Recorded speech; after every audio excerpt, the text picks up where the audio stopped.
प्रधानमंत्री संपदा योजना के अंतर्गत जो कार्य किया जा रहा है चीफ का, उसके आपने निरीक्षण किया है, क्या आज यहाँ मेहंदी रत्ता जी के पॉन्ड में 1 लाख सीप डालने का आपकी योजना है और अभी प्रारंभिक तौर पे कुछ सीप कल्चर करके डाली गई है और ये बहुत अच्छी योजना है प्रधानमंत्री जी के द्वारा जो चालू की गई है।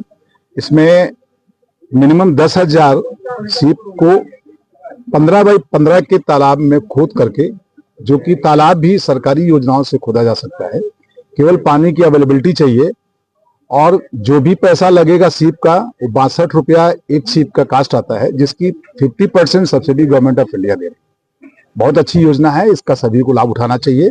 जो छोटे काश्तकार हैं वो 10,000 मिनिमम कर सकते हैं, नहीं तो समूह बना करके 10 लोग समूह बना करके 1,000 का कंट्रीब्यूशन करके वो भी कर सकते हैं। और जो बड़े काश्तकार हैं जैसे डॉक्टर साहब हैं, इनके पास ज्यादा संसाधन है, ये 1 लाख का कर रहे हैं। अगर फायदा लगेगा तो फिर 1 लाख का और इसकी कैपेसिटी बढ़ाएंगे। 18 महीने में अगर कोई भी इन्वेस्टमेंट के बाद में अगर 3 गुना प्रॉफिट हो रहा है तो हम समझते हैं कि काश्तकार के लिए इससे अच्छी योजना नहीं है।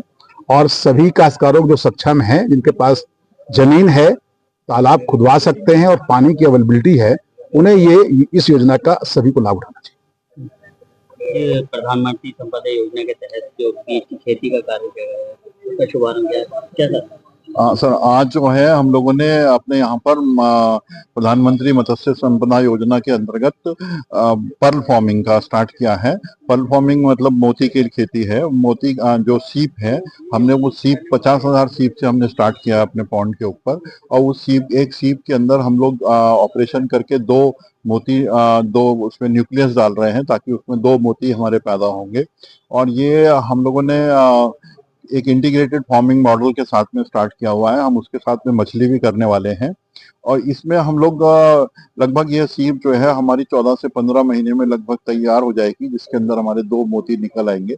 और मोती की कॉस्ट बहुत अच्छी है और इसके अंदर ज्यादा हमारा खर्चा भी नहीं हैगा, इसलिए हम लोगों ने इसको यहाँ कर रहे हैं ताकि, क्योंकि हमारे यहाँ ट्रेनिंग सेंटर पे बहुत सारे युवा उद्यमी और किसान भाई यहाँ ट्रेनिंग लेने के लिए आते रहते हैं, ताकि वो इस मॉडल को देखेंगे और इसके जो लाभ हैं उनका हम लोग उनको प्रैक्टिकली दिखा पाएंगे और जिससे वो इस ओर अपने आप को कदम बढ़ा सकते हैं। तो ऐसे टैंक के अंदर हम लोग फिशरीज पहले कर रहे थे। फिशरीज हमारा वहाँ भी तरपोलिन का पूरा बने हुए पॉन्ड्स हैं, तो उसमें हम लोग फंगास हमने किया, 2 साल हमने फंगास कर रहे हैं। तो इस बार हम लोगों ने ये सोचा कि हम उसको साथ में मोती करते हैं और नीचे हम रोहू ऐसी फिश जो कि डालेंगे ताकि हमें मछली भी मिल जाएगी। उसकी थोड़ा लाइफ एक 12-14 महीने में मछली भी मिल जाएगी और हमको मोती भी मिल जाएगा। तो हम लोगों ने इसको स्टार्ट किया है आज और हमारे उपायुक्त मुरादाबाद मंडल उन्होंने यहाँ पर इसका उद्घाटन किया है। उसके साथ में हमारे कृषि विभाग के लोग और बाकी सारे लोग यहाँ पर उपस्थित थे, वीडियो सहित। तो इस तरीके से हम इसको स्टार्ट किया है और इसको हम लोग यहाँ पर किसानों के लिए और युवाओं के लिए एक दर्शनीय वो बनाएंगे ताकि हम लोग आकर के देखें और उस टेक्नोलॉजी को समझें और पढ़ें और आगे बढ़ें। तो ये हमारा उद्देश्य है। धन्यवाद सर। प्रधानमंत्री संपदा योजना के तहत आज मोती की खेती जो की जाए उसका शुभारंभ किया है, क्या कहना है? देखिए सर, मैं बता चुका हूँ आपको कि प्रधानमंत्री मत्स्य संपदा योजना की जो इनोवेटिव एक्टिविटीज है उसके अंदर ये वैकल्पिक खेती के रूप में हम मोती की खेती कराते हैं। और मोती की खेती जो एक ऐसा खेती है जिसमें किसान मात्र 1.5 साल के अंदर अपनी आय को 4 गुना तक बढ़ा सकता है। आप बेहतर जानते हैं, आप मीडिया के लोग हैं, आपको शासन प्रशासन सरकारी संस्थाएं या गैर सरकारी एनजीओ बहुत सारे लोग इसमें काम कर रहे हैं कि किसान की आय को बढ़ोतरी करें। लेकिन देखा यह गया है जो किसान अभी रूटीन की खेती कर रहा है, चाहे गेहूं की कर रहा हो, चाहे धान की कर रहा हो, चाहे गन्ने की कर रहा हो, उसमें किसान को उतनी लागत नहीं मिल पा रही है जितनी कि उसको मिलनी चाहिए। इसलिए और माननीय प्रधानमंत्री नरेंद्र मोदी जी ने ये भी किया था कि हम 2022 तक किसानों की आय को दोगुना करेंगे, लेकिन कहीं ना कहीं कुछ ना कुछ कमी रहेगी। इसी उद्देश्य से माननीय प्रधानमंत्री नरेंद्र मोदी जी द्वारा इस प्रोजेक्ट को शुरू किया गया और कहा गया कि अगर किसान इस फसल को करता है, इस खेती को करता है, मोती खेती को, इसमें अपनी 1.5 साल के अंदर 4 गुना आय तक इसमें बढ़ा सकता है। इसमें करना कुछ होता नहीं है। तालाब जो खुदता है वो उत्तर प्रदेश सरकारी योजना के माध्यम से खुद जाता है और सीप जो पड़ जाती है उसमें 50% अनुदान के साथ सेंट्रल गवर्नमेंट से मिल जाती है। तो ये दोनों सरकार, राज्य सरकार हो चाहे भारत सरकार हो, दोनों सरकारें सपोर्ट कर रही हैं किसान को कि किसी किसान हमारी आय में वृद्धि होनी चाहिए। आपको बेहतर होगा जैसे समर्थ उत्तर प्रदेश और विकसित उत्तर प्रदेश 2047 तक का एक कार्यक्रम चल रहा है। इसका एक मिशन विजन यही है कि हम 2047 तक को अपने देश को वहां तक लेके जाना चाहते हैं कि हमारा पूरा संपूर्ण विकसित हो जाए। उसमें कृषि का एक अहम रोल होगा। कृषि का अहम रोल है, इसलिए इस खेती को ज्यादा बढ़ावा दिया जा रहा है।